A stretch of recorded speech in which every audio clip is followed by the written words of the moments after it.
Jacob flees from Laban. But Jacob soon learned that Laban's sons were grumbling about him. Jacob has robbed our father of everything, they said. He has gained all his wealth at our father's expense. And Jacob began to notice a change in Laban's attitude towards him. Then the Lord said to Jacob, "Return to the land of your father and grandfather and to your relatives there, and I will be with you." So Jacob called Rachel and Leah out to his field where he was watching his flock. He said to them, "I have noticed that your father's attitude towards me has changed, but the God of my father has been with me. You know how hard I have worked for your father, but he has cheated me, changing my wages 10 times. But God has not allowed him to do me any harm. For if he said, 'The speckled animal will be your wages,' the whole flock began to produce speckled young. And when he changed his mind and said, 'The striped animals will be your wages,' then the whole flock produced striped young. In this way, God has taken your father's animals and given them to me. One time during the mating season, I had a dream and saw the male goat mating with the females were streaked, speckled, and spotted. Then in my dream, the angel of God said to me, 'Jacob,' and I replied, 'Yes, here I am.' The angel said, 'Look up, and you will see the only streaked, speckled, and spotted males are mating with the females of your flock, for I have seen how Laban has treated you. I am the God who appeared to you at Bethel, the place where you were anointed, the pillar of stone, and made your vow to me. Now get ready and leave this country and return to the land of your birth.' Rachel and Leah responded, 'That's fine with us. We won't inherit any of our father's wealth anyway. He has reduced our rights to those of foreign women. And after he sold us, he wasted the money you paid to him for us. All the wealth of God has given you from our father legally belongs to us and our children. So go ahead and do whatever God has told you.' So Jacob put his wife and children on camels, and he drove his livestock in front of him. He packed all the belongings he had acquired in Paddan Aram and set out for the land of Canaan, where his father Isaac lived. At the time they left, Laban was some distance away shearing his sheep. Rachel stole her father's household idols and took them with her. Jacob outwitted Laban and Aramean, for they set out secretly and never told Laban they were leaving. So Jacob took his possessions with him and crossed the Euphrates River, heading for the hill country of Gilead. Laban pursues Jacob. 3 days later, Laban was told that Jacob had fled, so he gathered a group of his relatives and set out in hot pursuit. He caught up with Jacob 7 days later in the country of Gilead, but the previous night God had appeared to Laban and Aramean, in a dream and told him, 'I'm warning you, leave Jacob alone.' Laban caught up with Jacob as he was camped in the hill country of Gilead, and he set his camp not far from Jacob's.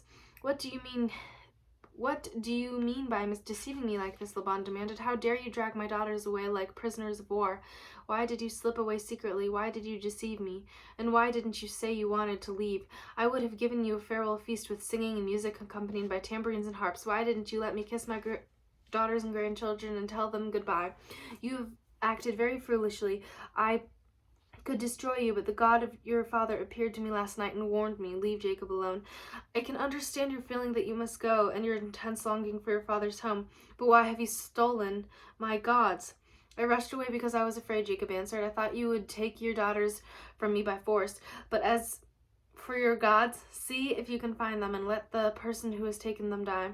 And if you find anything else that belongs to you, identify it before all these relatives of ours, and I will give it back." But Jacob did not know that Rachel had stolen the household idols. Laban went first into Jacob's tent to search there, then into Leah's, and then the tents of the 2 servant wives, but he found nothing. Finally he went into Rachel's tent, where Rachel had taken the household idols and hidden them in her camel saddle, and now she was sitting on them. When Laban had thoroughly searched her tent without finding them, she said to her father, "Please, sir, forgive me if I don't get up for you. I'm having a monthly period." So Laban continued to search, but he could not find the household idols. Then Jacob became very angry and challenged Laban. "What's my crime?" he demanded. "What have I done to make you chase me out as though I were a criminal?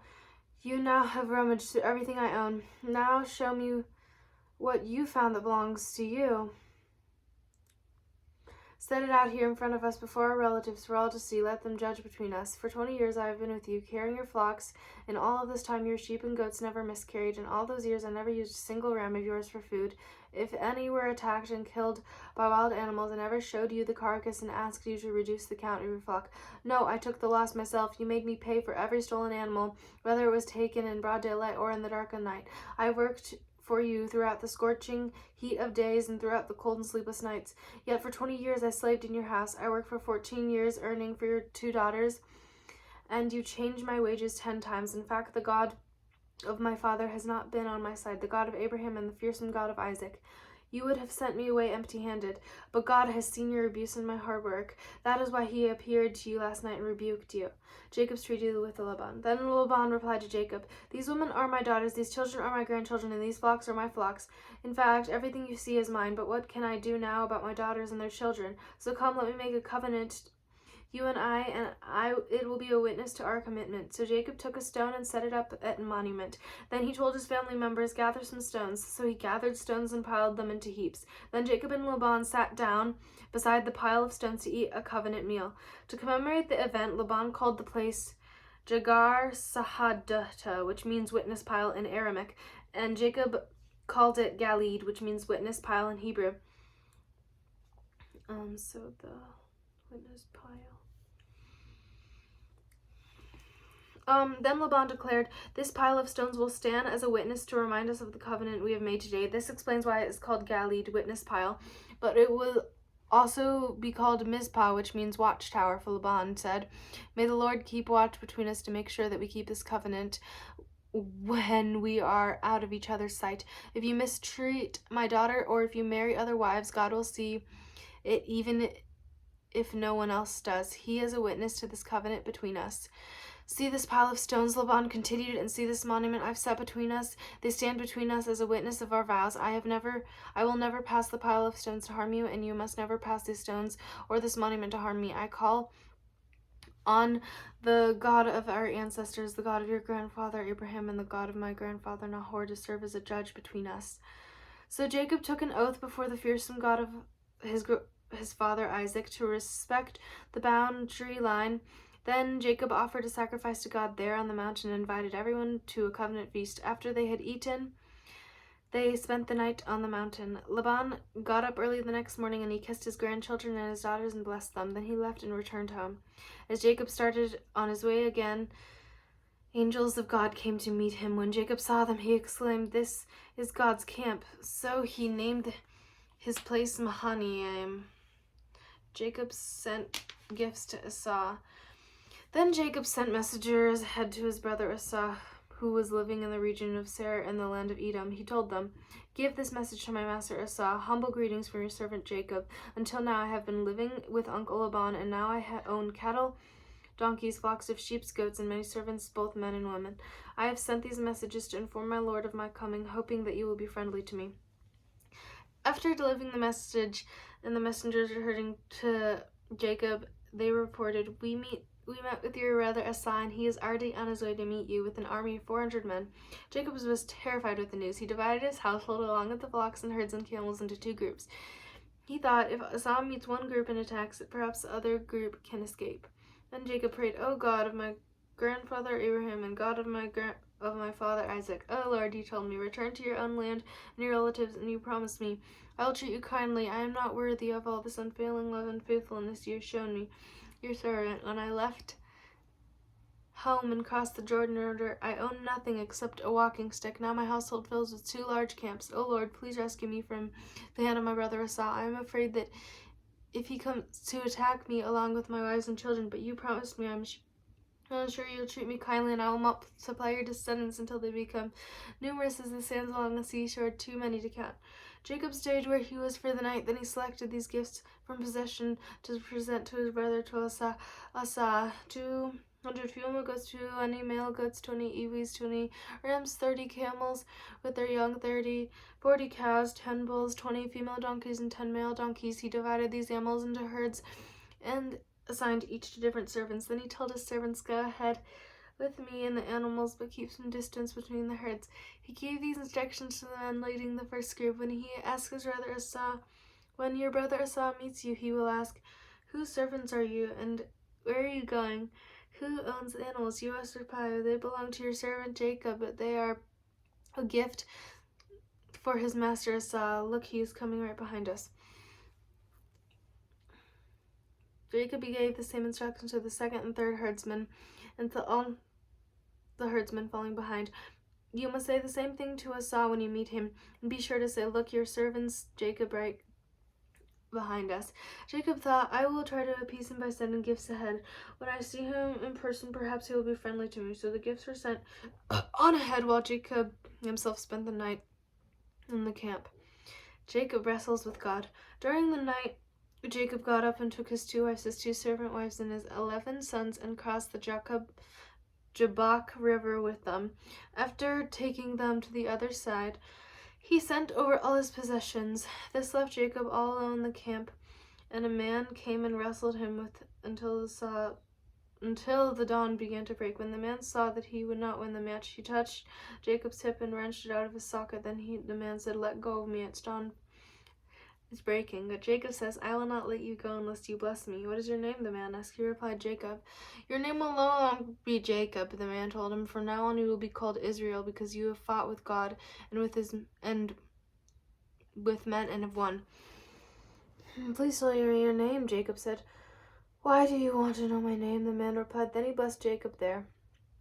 Jacob named the place Peniel, which means face of God, for he said, "I have seen God's face to face, yet my life has been spared." The sun was rising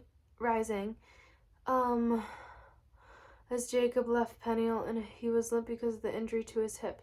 Even today, the people of Israel don't eat the tendon near the hip socket because of what happened that night when the man strained the tendon of Jacob's hip. Jacob and Esau make peace. Then Jacob looked up and saw Esau coming with his 400 men. So he divided his children among Leah, Rachel, and his 2 servant wives. He put the servant wives and their children at front, Leah and her children next, and Rachel and Joseph last. Then Jacob went ahead. As he approached his brother, he bowed to the ground 7 times before him.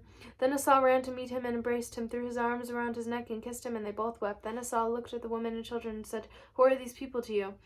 "These are my children God has graciously given to me, your servant," Jacob replied. Then the servant wife came forward with them and bowed before him.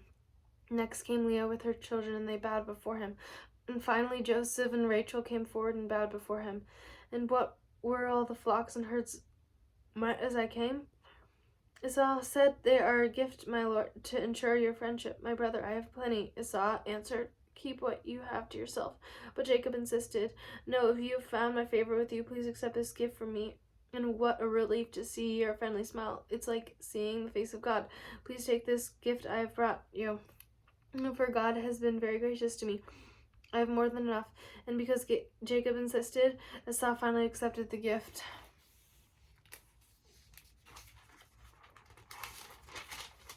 "Well," Esau said, "let's be going. I will lead the way." But Jacob replied, "You can see, my lord, that some of the children are very young, and the flocks and herds have their young too. If they are driven too hard, even for one day, all the animals could die. Please, my lord, go ahead of your servant.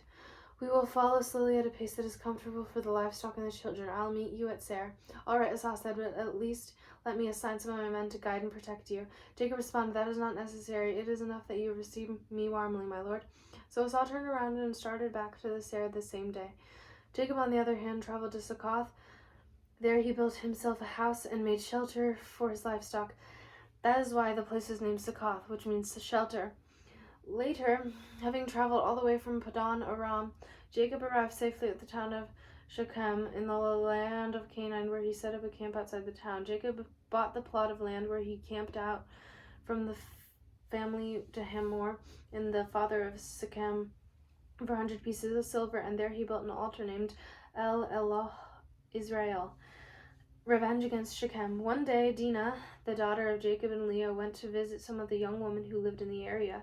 But when the local prince Shechem, son of Hamor the Hivite, saw Dinah, he seized her and raped her.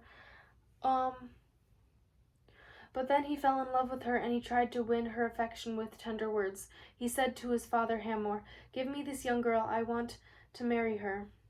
Soon Jacob heard that Shechem had defiled his daughter Dinah, but since his sons were out in the field herding his livestock, he said nothing until they returned. Hamor, Shechem's father, came to discuss the matter with Jacob. Meanwhile, Jacob's son had come in front